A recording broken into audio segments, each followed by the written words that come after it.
दोस्तों, क्या आपने कभी सोचा है कि एक वेपन ऐसा भी हो सकता है जो समुंदर की गहराई में छुपा हो और रोक पाना ऑलमोस्ट इम्पॉसिबल हो और एक सिंगल ब्लास्ट से एक पूरा कोस्टल सिटी को खत्म कर सके। साइंस फिक्शन जैसा लगता है दोस्तों ये, लेकिन ये रियल है और रशिया ने इसे कल ही टेस्ट किया है। Welcome to India IQ. आज हम बात करने वाले हैं पोसाइडन के बारे में, रशिया का न्यूक्लियर पावर डूम्सडे टॉर्पीडो। तो वीडियो एंड तक देखिए दोस्तों, क्योंकि ये सिर्फ टेक्नोलॉजी की कहानी नहीं बल्कि दुनिया की फ्यूचर सिक्योरिटी के बारे में है। तो दोस्तों, सबसे पहले समझते हैं कि पोसाइडन है क्या। 28 अक्टूबर 2025 को पुतिन ने अनाउंस किया कि उन्होंने सक्सेसफुली टेस्ट किया है पोसाइडन का nuclear propulsion system under water. मतलब दोस्तों, पहली बार इसका न्यूक्लियर रिएक्टर पानी के अंदर चला और यह प्रोजेक्ट 2015 में लीक हो गया था गलती से रशियन टीवी पर। तब इसको स्टेटस 6 नाम से बुलाया जाता था, लेकिन नाटो ने भी इसको एक नाम दिया, एक कोड नेम दिया। उन्होंने इसको कहा कैनियन। लेकिन 2018 में पुतिन ने ऑफिशियली अनाउंस किया और पब्लिक वोट से नाम रखा इसका पोसाइडन, जिसका मतलब होता है ग्रीक गॉड ऑफ द सी। सही नाम है दोस्तों, क्योंकि यह समुद्र का रूलर बन सकता है। अब इंटरेस्टिंग पार्ट यह है कि यह कोई ऑर्डिनरी टॉर्पीडो नहीं है, यह है रशिया का अल्टीमेट रिवेंज वेपन। मतलब सोचिए, अगर कोई कंट्री रशिया पर न्यूक्लियर अटैक कर दे, सब कुछ तबाह कर दे, तब भी पोसाइडन समुद्र के अंदर गहराई में सेफ बैठा रहेगा और बदले में हमला कर सकता है। इसको कहते हैं दोस्तों सेकंड स्ट्राइक कैपेबिलिटी, डेटरेंट का सबसे पावरफुल फॉर्म। अब इसका साइज समझते हैं दोस्तों, क्योंकि ये ऑर्डिनरी टॉर्पीडो से बिल्कुल अलग है। इसकी लेंथ है 20 से 24 मीटर तक, मतलब एक टिपिकल सिटी बस से भी लंबा। इसका वेट है 100 से 110 टन तक। एक कंपैरिजन दे दूं दोस्तों, तो ब्लू व्हेल का जो वेट होता है वो अराउंड 150 से 200 टन तक होता है। मतलब ये ऑलमोस्ट ब्लू व्हेल जितना हैवी है। डायमीटर सिर्फ इसका 1.6 से 2 मीटर्स तक है। मतलब बहुत कॉम्पैक्ट इंजीनियरिंग। आप कंपैरिजन करो दोस्तों, अमेरिका की सबसे पावरफुल टॉर्पीडो है मार्क 48, उसका लेंथ सिर्फ 5.8 मीटर्स और वेट 1.7 टन तक है। मतलब पोसाइडन 65 गुना हैवियर है। ये वर्ल्ड्स लार्जेस्ट टॉर्पीडो है जो कभी बना। सबसे अमेजिंग चीज यह है दोस्तों कि इसकी प्रोपल्सन सिस्टम एक मिनिचराइज्ड न्यूक्लियर रिएक्टर है जो सबमरीन रिएक्टर से 100 गुना ज्यादा छोटा है। इमेजिन करो, सबमरीन का रिएक्टर बिल्डिंग के साइज जितना होता है, लेकिन पोसाइडन का रिएक्टर 2 मीटर डायमीटर ट्यूब में फिट होता है। रशियन इंजीनियरिंग तो कमाल है दोस्तों, चाहे कितना भी कंट्रोवर्शियल क्यों ना हो। और क्योंकि न्यूक्लियर पावर्ड है तो रेंज तो अनलिमिटेड होनी ही है। ऑफिशियल एस्टिमेट है दोस्तों कि 10,000 किलोमीटर से ज्यादा ये उड़ सकता है। मतलब ये पूरी दुनिया का चक्कर लगा सकता है। अब बात करते हैं दोस्तों स्पीड की, और यहां पे पोसाइडन सबको पीछे छोड़ देता है। दोस्तों, पोसाइडन दो मोड में ऑपरेट करता है। पहला है स्टेल्थ मोड, जहां पे ये 54 से 70 नॉट्स पे चलता है। मतलब अराउंड 100 किलोमीटर प्रति घंटे की स्पीड से ये अंडर वाटर चल सकता है। इसकी डेप्थ दोस्तों है 50 से 100 मीटर तक। इस डेप्थ पे ये सिविलियन शिप जैसा साउंड करता है। मतलब सोनार ऑपरेटर्स को लगता है कि कोई नॉर्मल शिप जा रहा है। वहीं दूसरा है दोस्तों अटैक मोड।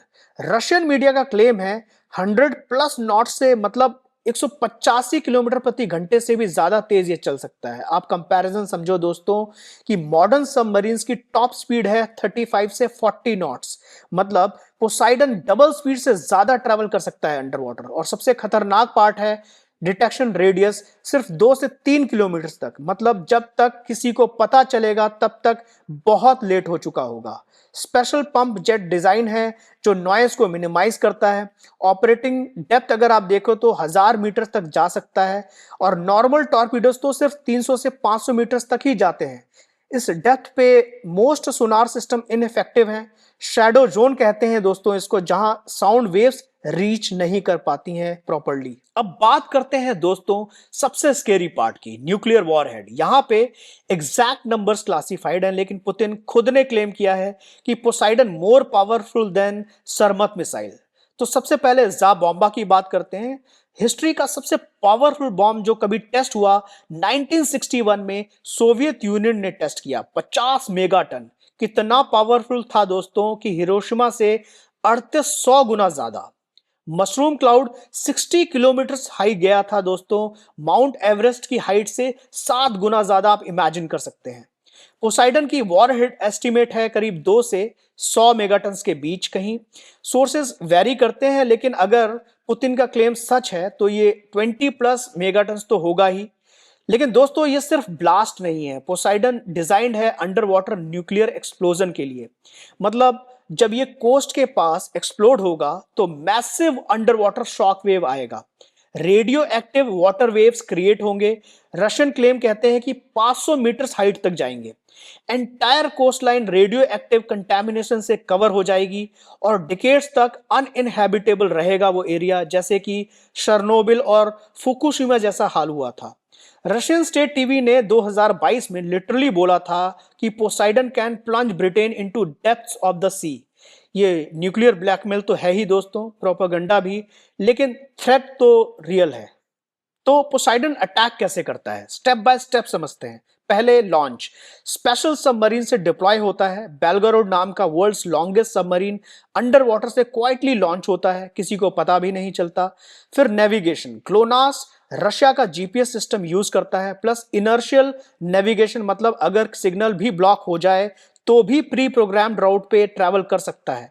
फुली ऑटोनोमस है, एक बार लॉन्च के बाद सबमरीन को कंट्रोल करने की जरूरत भी नहीं है। एक इंटरेस्टिंग ऑप्शन है स्किफ सिस्टम। इसका मतलब है कि पोसाइडन को सी बेड पे, ओशन फ्लोर पे कंटेनर में स्टोर कर सकते हैं। मंथ्स या ईयर्स तक वेट कर सकता है वहां, जब ऑर्डर मिले रिमोटली एक्टिवेट हो जाएगा। इमेजिन करो तुम्हारे पास के ओशन फ्लोर पे एक न्यूक्लियर वेपन छुपा पड़ा है और तुम्हें पता भी नहीं है। अटैक फेज में दोस्तों 3 मोड्स हैं। सिटी डिस्ट्रॉयर, कोस्टल सिटीज को टारगेट करके रेडियो एक्टिव सुनामी ला सकता है। Carrier killer, American aircraft carriers को डिस्ट्रॉय करने के लिए ये बहुत ही अच्छा ऑप्शन है। दूसरा है इंफ्रास्ट्रक्चर वेपन, मतलब नेवल बेसिस पोर्ट्स को डिमोलिश कर सकता है। अब ये अनस्टॉपेबल क्यों है? क्योंकि too deep for anti submarine warfare है, टू फास्ट टू इंटरसेप्ट है, और नो हीट सिग्नेचर है, मतलब मिसाइल जैसे है ही नहीं।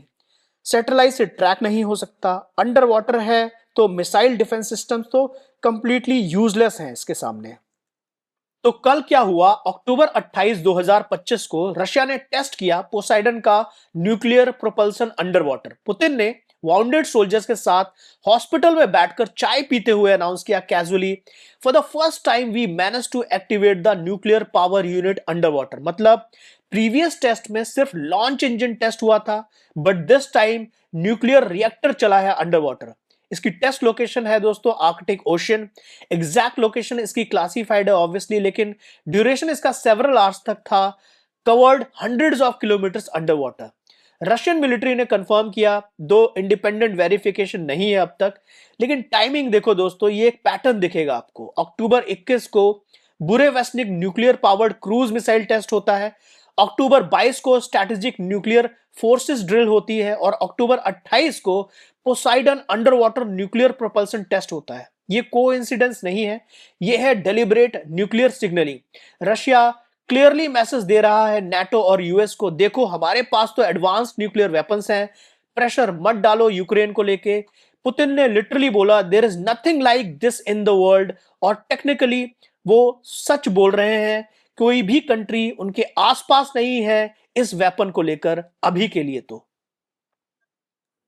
अब कंपैरिजन के साथ समझते हैं दोस्तों पोसाइडन कितना डिफरेंट है। पहले ट्रेडिशनल टॉर्पीडोज के साथ कंपेयर करते हैं। अमेरिका की सबसे एडवांस टॉर्पीडो मार्क 48 है, इसकी लेंथ है 5.8 मीटर, पोसाइडन की है 24 मीटर, 4 गुना ज्यादा। वेट में मार्क 48 1.7 टन तक है, जबकि पोसाइडन 100 टन तक है, 60 गुना ज्यादा भारी है। स्पीड में मार्क 48 55 नॉट्स तक जाता है, जबकि पोसाइडन 100 नॉट्स तक चला जाता है, ऑलमोस्ट डबल। रेंज में मार्क 48 जो है वो 38 किलोमीटर तक चल सकता है, जबकि पोसाइडन की है अनलिमिटेड, मतलब ये न्यूक्लियर पावर्ड है तो कितना भी जा सकता है दोस्तों। डेप्थ में मार्क 48 800 मीटर तक मैक्सिमम जाता है, जो कि पोसाइडन 1000 मीटर से ज्यादा जा सकता है। वॉरहेड कैरी करने के मामले में mark 48 290 kilo conventional explosive carry कर सकता है, जबकि पोसाइडन 2 से लेकर 100 मेगाटन न्यूक्लियर कैरी कर सकता है। दोस्तों क्लियर डिफरेंस है, ये कंपैरिजन ही नहीं है, कंप्लीटली डिफरेंट लीग है। अब हम इसको कंपेयर करते हैं दोस्तों आईसीबीएम्स के साथ। आईसीबीएम्स होती हैं इंटरकॉन्टिनेंटल बैलिस्टिक मिसाइल्स, स्पेस से ट्रैवल करती हैं। प्रॉब्लम इनकी होती है कि रडार इनको डिटेक्ट कर लेते हैं, सैटेलाइट्स ट्रैक करती हैं, और मिसाइल्स डिफेंस सिस्टम्स इनको इंटरसेप्ट कर सकते हैं। लॉन्च इमीडिएटली विजिबल होता है।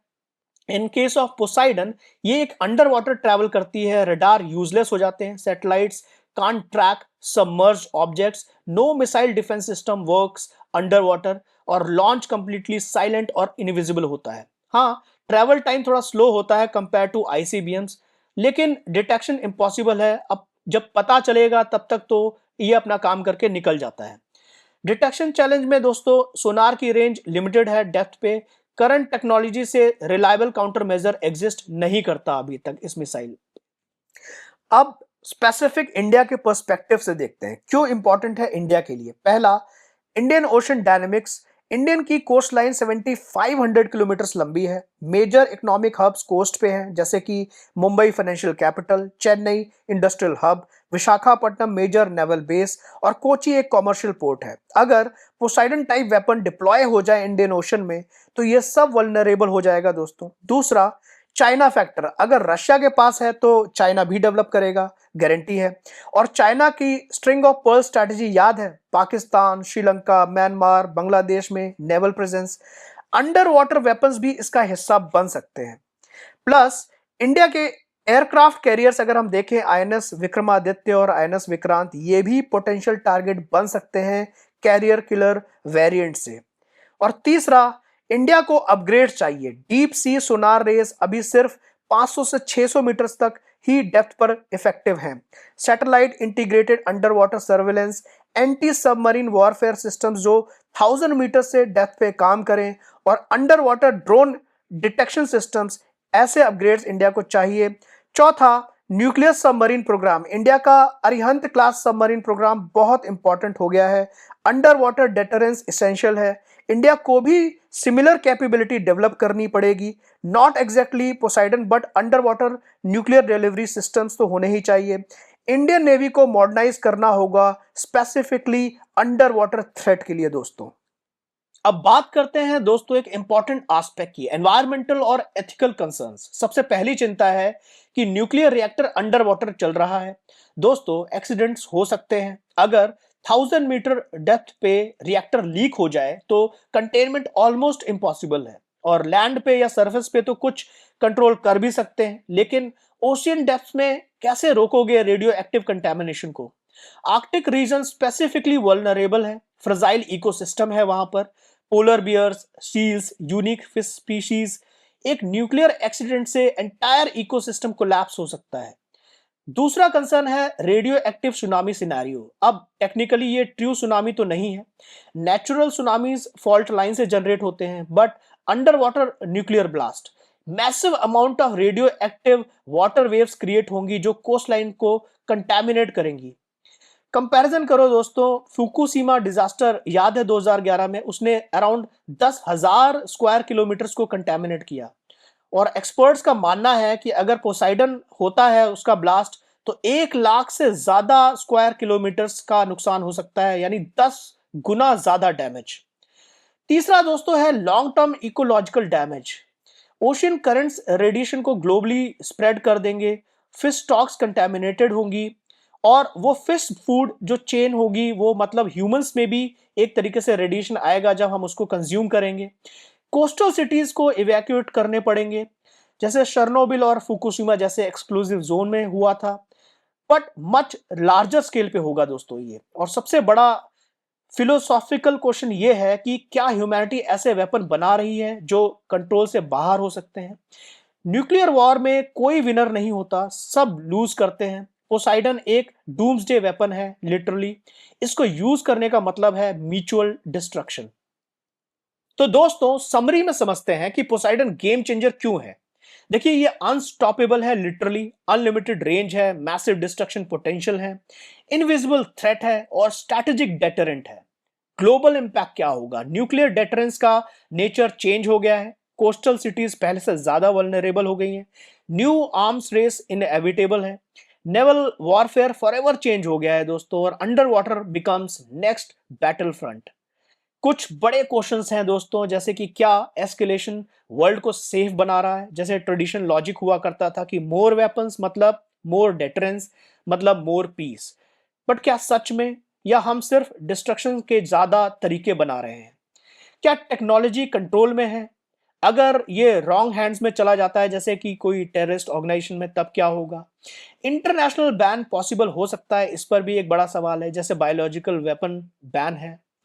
इंडिया के लिए भी एक specifically time to act time है दोस्तों। मैरीटाइम डिफेंस अपग्रेड करना होगा, deep sea detection systems invest करना होगा उसमें, indigenous under water capabilities develop करनी होंगी, और रीजनल कॉपरेशंस भी बढ़ाने होंगे। दोस्तों ये सिर्फ रशिया की टेक्नोलॉजी डेमोन्स्ट्रेशन नहीं है, ये है ग्लोबल सिक्योरिटी आर्किटेक्चर का ट्रांसफॉर्मेशन। अगले 10 से 20 साल में अंडर वाटर वॉरफेयर डिफाइन करेगा कि वर्ल्ड पीस कैसे मेंटेन होगी। और एक चीज तो क्लियर है कि ओशन सरफेस से नीचे जो हो रहा है वो उतना ही इंपॉर्टेंट है जितना स्पेस में। पोसाइडन नाम तो सही रखा है दोस्तों, ग्रीक गॉड ऑफ सीज, और पोसाइडन लिटरली सीज को रूल कर रहा है नाउ। तो ये था पोसाइडन का कंप्लीट एनालिसिस। अगर वीडियो इन्फॉर्मेटिव लगा तो लाइक बटन को दबा दो न्यूक्लियर बटन की तरह, शेयर करो डिफेंस इंथुजियास्ट के साथ, और सब्सक्राइब कर लो इंडिया आईक्यू को for more such deep dive analysis on geopolitical और टेक्नोलॉजी टॉपिक्स। कमेंट में बताओ दोस्तों, क्या आपको लगता है कि अंडर वाटर न्यूक्लियर वेपन्स पे इंटरनेशनल बैन होना चाहिए, या ये नेसेसरी डेटरेंट है? आपकी क्या ओपिनियन है? और एक लास्ट क्वेश्चन, अगर इंडिया के पास भी ऐसे कैपेबिलिटीज डेवलप करनी चाहिए तो कमेंट में यस लिखो। Let's discuss. मिलते हैं नेक्स्ट वीडियो में एक और इंटरेस्टिंग टॉपिक के साथ। तब तक के लिए स्टे क्यूरियस, स्टे इन्फॉर्म्ड, और हमेशा क्रिटिकली सोचिए। This is India IQ. जय हिंद।